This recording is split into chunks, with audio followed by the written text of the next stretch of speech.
नमस्कार, आप देख रहे हैं क्राइम तक। मैं हूं आपके साथ मनीषा झा।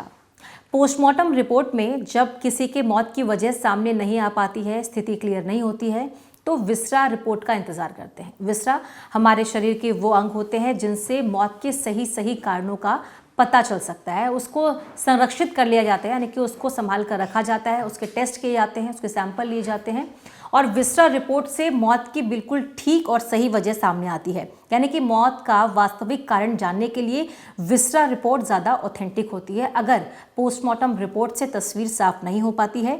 और ऐसा ही हुआ है साध्वी प्रेम बाईसा के केस पे। साध्वी प्रेम बाईसा की मौत कैसे हुई? एक वीडियो वायरल होना, उसके बाद वापस से ज़िंदगी पटरी पर आना, उसके बाद उनकी अचानक से तबीयत खराब होना, उन्हें इंजेक्शन लगना और इंजेक्शन के कुछ ही देर बाद उनकी मौत हो जाना। इसके बाद उनके बॉडी का पोस्टमार्टम किया गया। पोस्टमार्टम रिपोर्ट में कई सारे सिम्टम्स दिखे हैं, यानी कि कई सारे संकेत दिखे हैं जो बताते हैं कि मौत की वजह क्या हो सकती है, लेकिन वो श्योरिटी के साथ नहीं कहा जा सकता। इसीलिए अब साध्वी प्रेम बाईसा के विसरा रिपोर्ट का इंतजार करेंगे, ये क्लियर होने के लिए कि उनकी मौत आखिर कैसे हुई थी। क्या उन्होंने खुद से ही कोई जहर लिया था? क्या उन्हें जहर दे दिया गया था? क्या इंजेक्शन में कुछ मिलाकर दिया गया था? या फिर ये किसी की साजिश थी, या नेचुरली उनकी डेथ हुई थी? सिर्फ उस इंजेक्शन के बाद हो सकता है कोई रिएक्शन हुआ हो शरीर में और तबीयत बिगड़ने की वजह से उनकी जान चली गई हो। विसरा रिपोर्ट से ये साफ हो जाता है कि शरीर में कोई जहर तो नहीं है, कोई ड्रग्स तो नहीं है, कोई नशीला पदार्थ तो नहीं उन्हें उससे पहले दिया गया है। यानी कि इनमें से अगर किसी भी चीज़ की प्रेजेंस उनके शरीर में होगी तो ये साफ हो जाएगा। आंत, लिवर, किडनी, फेफड़े, इन सबको संरक्षित रखा जाता है, इन सबको रखा जाता है, उनके सैंपल की जांच की जाती है, उसके बाद विसरा रिपोर्ट आता है। यानी कुल मिलाकर विसरा रिपोर्ट के बाद साध्वी प्रेम बाईसा की असली मौत की वजह सामने आएगी। लेकिन पोस्टमार्टम रिपोर्ट क्या संकेत दे रहे हैं, ये बहुत ज़रूरी है। साध्वी प्रेम बाईसा का पोस्टमार्टम करने वाले डॉक्टर्स बताते हैं कि उनके आंतें और पेट के अंदर के कई अंदरूनी अंग जो हैं वो सिकुड़ गए थे। अब सवाल ये है कि अगर ऐसा हुआ था तो इसके पीछे की वजह क्या है? क्या ये आम और साधारण मौत में भी ऐसा होता है, या फिर किसी खास वजह से या फिर किसी खास कारण से अगर मौत हुई होती है तब ऐसा होता है?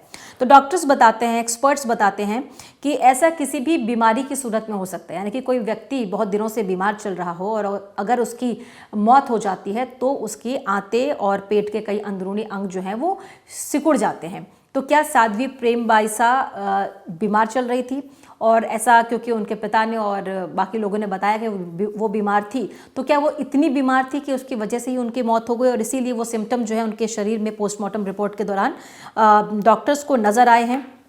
इसके अलावा जो दूसरी सबसे बड़ी वजह है, पोस्टमार्टम रिपोर्ट आने के बाद लोग इस बात का संदेह कर रहे हैं कि उनकी मौत किसी साजिश के तहत की गई है, वो ये है कि उनके अंदरूनी अंग लाल पाए गए हैं। अब ये सवाल है कि क्या आम सूरत में भी ऐसा ही होता है, यानी कि किसी की साधारण मौत में ऐसा होता है कि शरीर के कुछ अंग जो हैं वो लाल हो जाते हैं? तो एक्सपर्ट्स इसमें बताते हैं कि ऐसा तब होता है जब शरीर में कोई इन्फेक्शन हो गया हो, कोई पॉइजनिंग हुई हो, इनका कॉम्बिनेशन हो, तो ऐसी सूरत में शरीर के कई अंग जो हैं वो लाल हो जाते हैं, अंदरूनी अंग लाल पाए जाते हैं। तो सवाल यह है कि क्या पॉइजनिंग वाली बात इसमें सही मानी जाए? इसीलिए विस्टा रिपोर्ट का इंतज़ार है कि वही सच बता पाएगा कि आखिर इसमें हुआ क्या है, क्योंकि आमतौर पर ऐसा तभी होता है जब या तो इन्फेक्शन होता है या तो फिर पॉइजनिंग का कोई केस होता है। तो साध्वी प्रेम बाईसा के केस में क्यों ऐसा हुआ, ये जानना होगा। अब तीसरा जो एक संदेह लोगों का उठ रहा है पोस्टमार्टम रिपोर्ट के बाद, वो ये कि मौत के बाद उनके नाखून नीले पड़ गए। तो क्या किसी आम इंसान की मौत के बाद भी यही सिम्टम उनकी बॉडी में देखने को मिलते हैं? साध्वी के हाथ और पांव के नाखून उनकी मौत के बाद नीले पड़ गए थे। ये जानकारी खुद उनके पिता ने साझा की है, मीडिया से शेयर की है, बताया है, लोगों को वो बता रहे हैं। तो ऐसा डॉक्टर्स बताते हैं, फॉरेंसिक एक्सपर्ट्स बताते हैं कि शरीर में ऑक्सीजन की कमी जब हो जाती है तो कई बार ये देखा गया है कि शरीर के जो हाथ और पैर के नाखून हैं वो नीले पड़ जाते हैं। इसीलिए जब हैंगिंग का कोई केस होता है, यानी कि हैंग करके किसी की जान जाती है, या फिर ड्रोनिंग का यानी कि डूब कर किसी की जान जाती है, तो ऐसी सूरत में शरीर में ऑक्सीजन की कमी हो जाती है, ऑक्सीजन जो है वो ख़त्म हो जाती है, वो सांस नहीं ले पाते हैं और ऐसी सूरत में उनके हाथ और पैर के नाखून नीले पड़ जाते हैं। तो ये सवाल है कि उनके शरीर में ऑक्सीजन की कमी हो गई थी, क्या वजह थी? इसीलिए पोस्टमार्टम रिपोर्ट के आने के बाद ये अलग अलग सवाल उठ रहे हैं कि क्या साध्वी प्रेम बाईसा की मौत नेचुरल डेथ थी आखिर कॉज ऑफ डेथ क्या था, मौत की वजह क्या थी, क्योंकि पोस्टमार्टम रिपोर्ट के कुछ अलग अलग पॉइंट्स हैं जो मैंने आपको बताया। इसके बाद लोग जो है कई सवाल उठा रहे हैं। पहला कि उनके अंदरूनी अंग जो है वो सिकुड़ गए थे, पेट के अंदर के उनकी आंतें सिकुड़ गई थी। दूसरा ये कि उनके अंदरूनी अंग लाल पाए गए थे। इसके अलावा मौत के बाद नाखून नीले पड़ गए। इन 3-4 चीज़ों को, पॉइंट्स को देखने के बाद इसीलिए आप डॉक्टर्स भी कह रहे हैं कि विस्टा रिपोर्ट सामने आएगी तो स्थिति जो है वो बिल्कुल क्लियर हो जाएगी, बिल्कुल साफ हो जाएगी। लेकिन इस पूरी कहानी की शुरुआत कब होती है? शुरुआत होती है उस दिन जब साध्वी प्रेमबाईसा अपना इवेंट करके, यानी कि कथा वाचन करके, कथा करके लौटी थी जोधपुर। उनकी तबीयत अचानक से ख़राब हुई और ये 28 जनवरी की बात है। शाम 5 बजे उनकी तबीयत ख़राब हुई और उनका जो कंपाउंडर है उन्होंने इंजेक्शन दिया।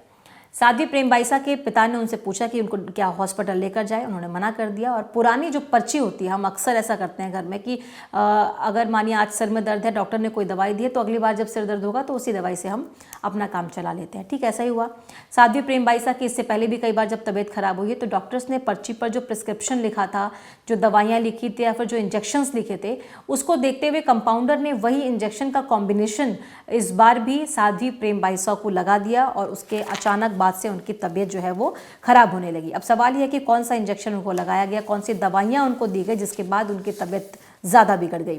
तो सबसे बड़ी वजह, जो सबसे मेन फैक्टर इस पूरे केस में है, वो ये कि कौन सा इंजेक्शन साध्वी प्रेमबाईसा को लगाया गया जिसके बाद उनकी तबीयत खराब हुई।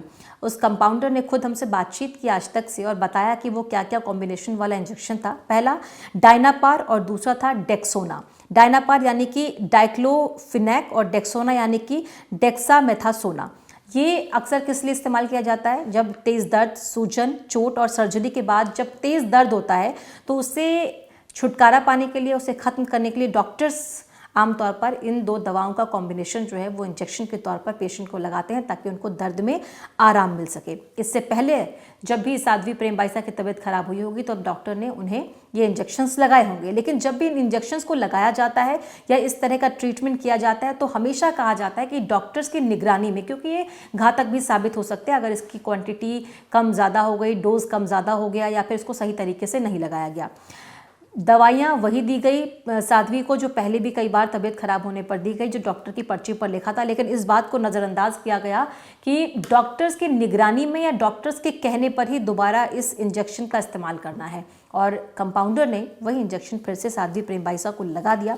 इसके साइड इफ़ेक्ट्स क्या क्या हो सकते हैं? देखिए, कभी कभार एक ही सिरिंज से डाइक्लोफिनेक और डेक्सामेथासोन यानी कि डायनापार और डेक्सोना दोनों इंजेक्शन मरीज के लिए एक खतरनाक कॉम्बिनेशन साबित होता है। इससे हार्ट फेल हो सकता है और कई बार इन दवाओं से पेट से रिलेटेड बीमारियां, परेशानियां, सिर चकराना, सिर दर्द होना या इन्फेक्शन जैसी तकलीफ़ें लोगों को, पेशेंट्स को हो सकती है। संक्रमण का यानी कि इन्फेक्शन का खतरा बढ़ जाता है और यही वजह है कि डॉक्टर्स कहते हैं कि जब भी इन दवाओं का सेवन करें तो डॉक्टर्स की निगरानी में या फिर डॉक्टर्स के कहने के बाद ही करें। इस चीज़ को इग्नोर किया गया और शायद यही वजह है कि साध्वी प्रेमबाईसा के शरीर में इन इंजेक्शंस के डोज के जाने के बाद उनकी तबीयत अचानक से बिगड़ गई और उनकी जान चली गई। इन 2 दवाओं का क्या रिएक्शन हुआ है साध्वी प्रेमबाईसा को या फिर इसके पीछे वजह कुछ और है?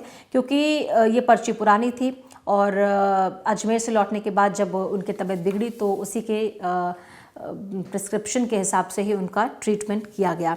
अब इस पूरे मामले में पुलिस ने साध्वी प्रेमबाईसा के पिता, उस कंपाउंडर से कई राउंड की पूछताछ की है और उसके बाद भी अभी जब तक विस्टा रिपोर्ट नहीं आती कोई भी तस्वीर सामने क्लियर नहीं हो पाएगी।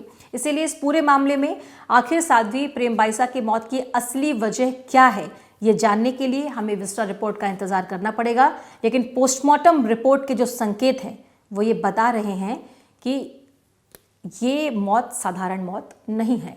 हालांकि अलग अलग सूरत में डॉक्टर्स के, एक्सपर्ट्स के जो एडवाइस हैं या एक्सपर्ट्स की जो बातचीत हमने उनसे किया उसमें ये साधारण मौत भी हो सकती है। जो भी तस्वीर है वो विस्टा रिपोर्ट के बाद ही क्लियर हो पाएगी।